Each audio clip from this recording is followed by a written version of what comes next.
Stephanie Wong is a PhD, and she's a proud Canadian living in the Lone Star State of Texas. After learning about groundwater and global water needs in her hydrogeology class at Carleton University in Ottawa, the Lord used a life-changing drill trip with Water Ambassadors Canada to focus her attention, direction, schooling, and work on groundwater resources. Stephanie went on to graduate from Baylor University in Waco, Texas, with her PhD in hydrogeology in 2021. And now she gets to spend her working hours assisting clients with their groundwater needs as a consulting hydrogeologist with LRE Water. So, how did you get involved with Water Ambassadors? And tell us about that, Stephanie. Yeah. So thank you for having me. And so to answer the first question on why I got involved, as Jeff read in the short bio, the first exposure I had to groundwater issues was in a senior level intro to groundwater class at Carleton University. And I was really intrigued by how complex groundwater problems were. You're trying to solve problems that were subsurface. You can't really see them, but they were things you still needed to work on. And then also the intersection between the technical side and like the very real need of people and how often politics comes into it was super interesting. But that was kind of like, okay, good for you. Now I've learned this. I've been through this class and didn't really think much of it further. And then a little later on, maybe about the same time, our church had a missionary come visit, and he was a doctor. And up until then, I kind of thought missions meant that you had to be a preacher, a teacher, or a doctor to go overseas and serve people. And that missionary challenged my idea of that. He said that that's not true. And he challenged me to find missions opportunities that use the skill set that I had. And so, a few years later, I made it to a missions conference expo, and that in itself is another story that Barry can tell because there was like a blizzard involved. But that's where I met Barry at the expo and learned about Water Ambassadors Canada. And he told me about drill trips and volunteering, and I left that expo and I tried to forget it and couldn't. And so I emailed Barry maybe a month after that expo and said, hey, sign me up. So that was in 2008. So, yep, that's how I got involved. So 2008, you did your first volunteer trip. Yes. Correct? Yep. I think I met Barry maybe like February or March or January, one of those early like snowy months of the year. And then the trip was in October of that year. So okay, so these are photos of your team from those two trips, from that first trip and then a subsequent trip. That's right. So the Guatemala trip was the first trip. And then, and that was with Barry. So that was super special. And then the second trip, you'll see actually, so I'm going to call her out. Jean Kahn is on the call, and she was one of my really good friends and just had to hear me talk incessantly about Guatemala when I got home. And so the next time I went on a trip, she said, I'll come too. So that was super special to share that with her. And I'll say the first trip was made up of people from all across Canada, different jobs and ages. I think we had like a trucker, some engineers, a banker, and like the oldest person was like 78 years old on the Guatemala trip. So just in case you think you can't do this, you can. And then on the Nicaragua trip, the youngest person, how old was Max? Like 18 or something like that. So, the range of people and their background coming into these trips is just varied. You could do anything and do this. The leaders are really good about teaching you what you need to do. So yeah, it was great. Okay, let's go to the next slide, Ella. So you were drilling a water well on this project, Stephanie. Tell us a little bit about what these various tasks are here. Yeah, so my biggest takeaway is that you can do and get into the process of drilling a well as much as you want. So they involved us at every step of the process. They explained what we needed to do and taught us how to do it, and then put us in the thick of it. So that first picture on the upper left-hand side, me and Josh with a couple of big barrels. What's inside of those barrels is bentonite mud, drilling mud. And we circulate that down the hole to lubricate the drill bit and also bring up the rock that we are crushing up to the surface so that it doesn't still sit in the hole. So we put like big bags of bentonite into water into those barrels, and then we mix them and then circulate them down the hole.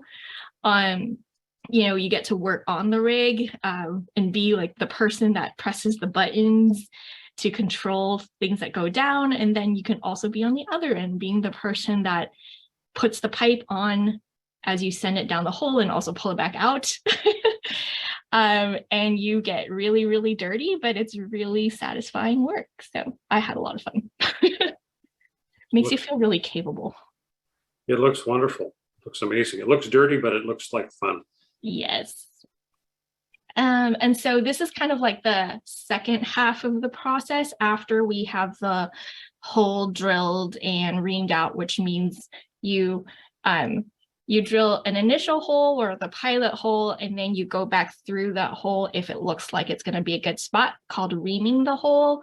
And that just makes the hole a little bit bigger so that you can put your well casing into it. And so after that is all done, we do what we call well development. So we put a lot of mud down into the ground. So we have to get it out. So we just pump really hard and jet all of that mud and water out. And so the upper left-hand corner is a row of bottles, and you can see the water get muddy to clean. And you'll see that it's not just like one spectrum of muddy to clean, because we have to clean different sections of the well and make sure that like the whole interval is clean. And so you'll see from the furthest left, it's like really, really dirty, and then it gets clean. And then we move the pump a little bit and continue to clean it until it gets the furthest on the right bottle. And what's really special about this time is that you think that the water jetting out of the well is being gone to waste, but actually it is what we love to call water fight day. So most of these kids have never experienced so much like extra water before, besides rain. And so to be told like, you can take this water and throw it at your friends and play is really special for them. So we had a really, really good time getting everybody really, really wet. And then after we clean out the well, we install the pumps, and then we dedicate the well to the community. So those are the other pictures on the right. So was it all work for the week, or did you have some downtime too? Yeah, we definitely had some downtime. So when we were on site, when we rotated off of the rigs, the encouragement was to get to know the people. We're there to ultimately serve them. We're not just there to do a technical thing like a mission and then like parachute in and then parachute out. We wanted to be there for the people because each one of them is special and have a story. And so when we weren't on the rig, we were playing with the kids and things that you can bring on the trip, like nail polish or stickers or craft supplies and frisbees and soccer balls. And the kids love that. And then also for the ladies, the girls love playing with hair. And so they will braid your hair, knot up your hair, make really elaborate hairstyles if you will let them. So the far left photo, Jean is getting her hair braided by a girl in the community. And then we'll play games with them, we'll sing songs with them, just have a lot of fun. And also just the communities are always so kind and hospitable. The picture on the upper left-hand side with everybody at the table is just a picture of what happens most days. They will feed us really tasty home-cooked meals and just share some time with us where they show their appreciation for us coming to help them. But it's just, we get blown away by how kind we are. So That's great. And then when we are off site, we also get to do fun things. And I think the main focus there is just trying to dive into the local culture and appreciate the beautiful art and history and culture that each of these countries have. And so if the work goes well, we'll probably have a day at the end or at the beginning where we could do more touristy things. So sightseeing, buying souvenirs, taking tours. And then like if the work takes a really long time, you might not get, a day at the end and a day at the beginning. You might just get a day at the beginning before we deploy. But yeah, it's certainly a special time on our trips. And it's a time for us to get to know each other and gel as a team before we get out there on site and after as well. So really, really fun. Wonderful.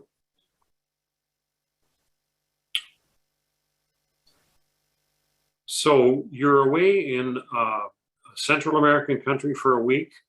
How do you know what to bring?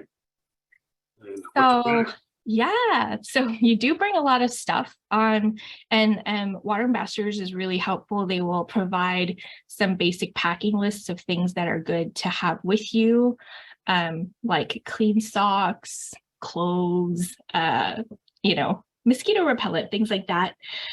Things that are good to remember to bring is your raincoat and work boots if you have them.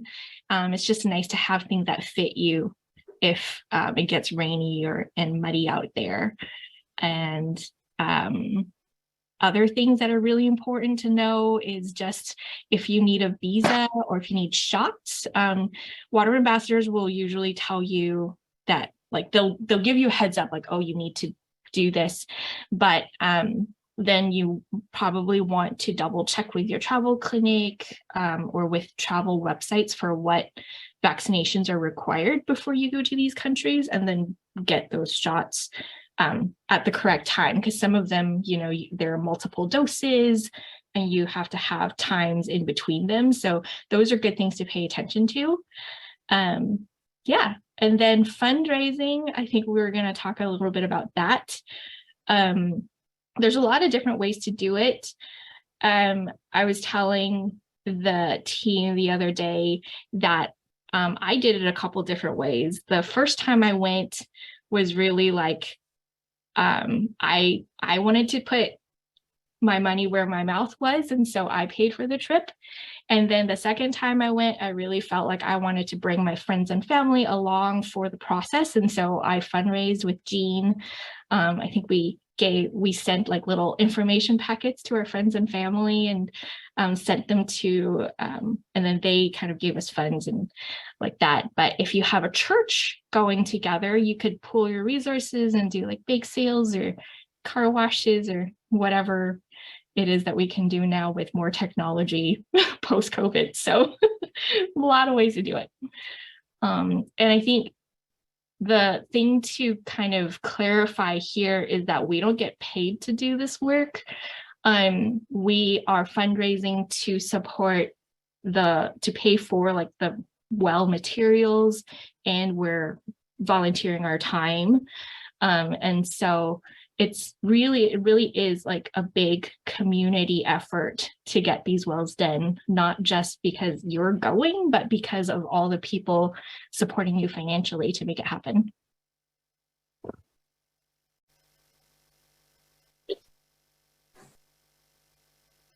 And yeah, tell us about some of your impressions and what did you take away from your trip or your two trips, Steph? Yeah. So, but really just seeing the water need on the ground was really powerful. So I could see, the faces and the lives that were touched with this work, and I knew I wanted to be involved. And so that picture on the left of the kids at the water fight was kind of like a milestone moment for me.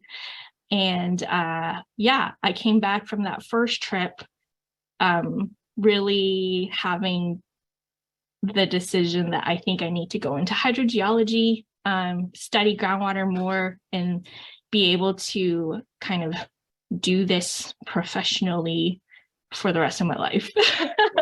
And so I looked for grad schools and grad programs. And so I ended up in moving to Texas in 2009 to do a master's in hydrogeology, and then kind of through different ways got sucked into doing a PhD as well. So I did not come to Texas with the intention of doing a PhD, but I did end up doing it.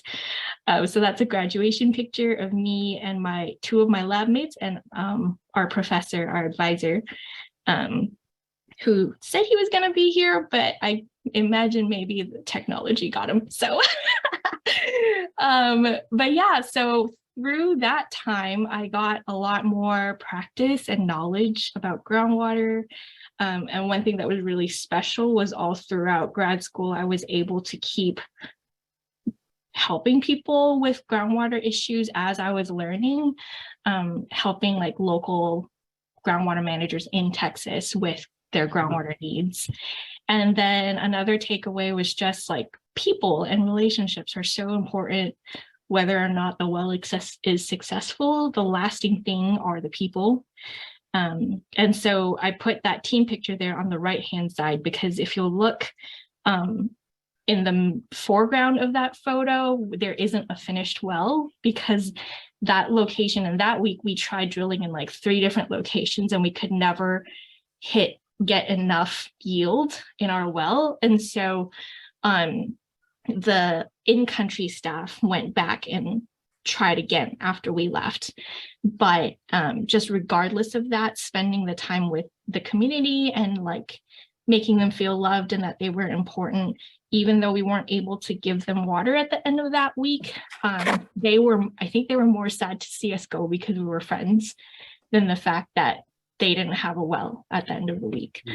So, and then just all the really neat people you meet through this work. So I have a picture of me and Barry at the bottom of the screen, and that was taken earlier this summer. And before that, I hadn't seen Barry for years. And so that was super special. And yeah, so water and people. Well, that is a wonderful gift that you and your team were able to provide for those folks in Guatemala. And for those that are watching, for many people, I mean, thousands and tens of thousands of people around the world, they don't have a well, or they had a well and it's broken. And they have to walk 4, 5, 6 kilometers, a couple of times a day to collect water. So this is an incredible gift that you and your team provided. And I know those people are so grateful, and we at Water Ambassadors are grateful for volunteers like you to go on trips and help us provide those water wells and repair wells for folks. And just an FYI for those watching, we have had our trips, deferred, postponed, canceled due to COVID for the last couple of years, but we are getting back on track and we are restarting volunteer team trips in early 2023. So if you are interested, if you think you would like to have the kind of experience that Stephanie had, keep tuned to our website, and we will provide information about upcoming trips that you can volunteer for and have the same similar experience to what Stephanie had. So I'm excited about it. And I wasn't a hydrogeologist going in, so you could be anybody and do this.